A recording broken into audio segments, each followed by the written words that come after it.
Ko ilipat. Paano tutubo ng maayos yung kalabasa mo at saka nakapaso? Hindi naman yan dapat nakapaso, di ba? Dapat nakaano yan sa lupa.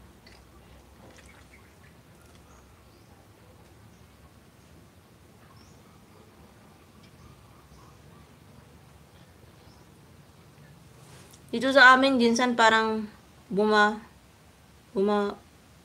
bumaba na po ang init, ma'am. Talaga? Hindi na masyadong mainit sa ginsan? Sure ba? Kaya tumbling ko diri ron. Ingon nila permanente init ang ginsan.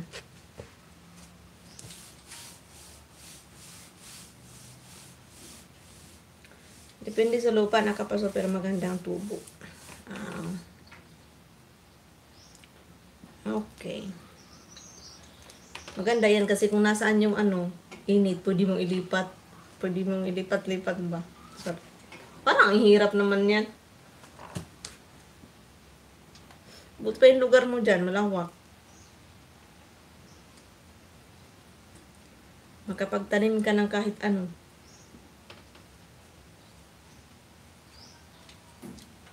Pag ganyan kainit man, pag umulan, nakakatakot. Correct.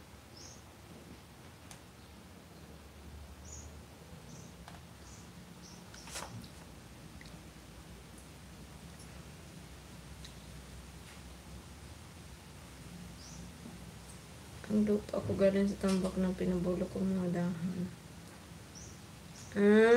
Kaya pala maganda.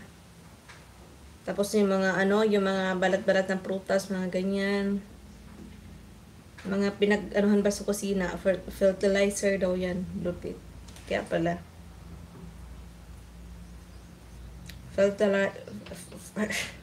Fertilizer.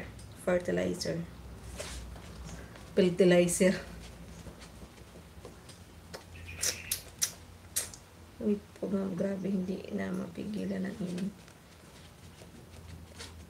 Compost niya, tama. Compost. Kung sa day mo, maligo na day mo. Maligo na kayo eh. Di pa kayo naliligo? Maligo kayo umaga at hapon. Huwag kayong tumulad sa iba dyan, hindi naliligo. Nakandingon. Organic gamit niya, maganda yan yung yung mga tapunan ba? Tapunan ng mga pinagbalatan ng prutas, mga ganon.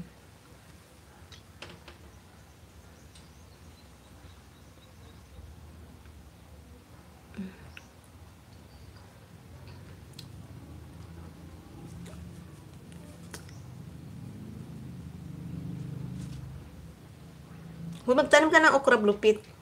May okra ka? Magtanim ka ng okra. Magic yan, okra. Wala kang okra dyan. Ang mga ubas na pwede na pabungahin sa paso lang. Talaga. Sa bagay dito, may ubas farm ata dito. Davao. Di pa ako nakakapunta dun.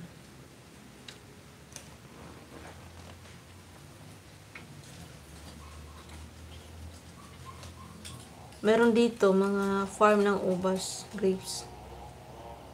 So, pumunta dun. Wala akong kasama. Ang topic natin ngayon? Tanim-tanim. Parang kahapon may nag-topic dito sa akin. Magsasabong daw kami. Mag-alaga ako ng manok. Pasasabungin nata ako.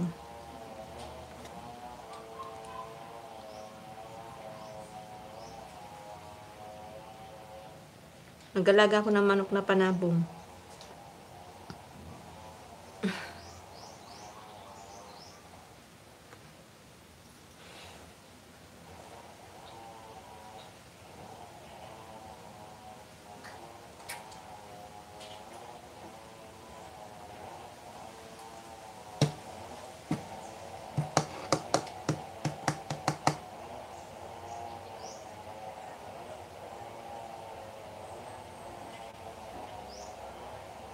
Ba?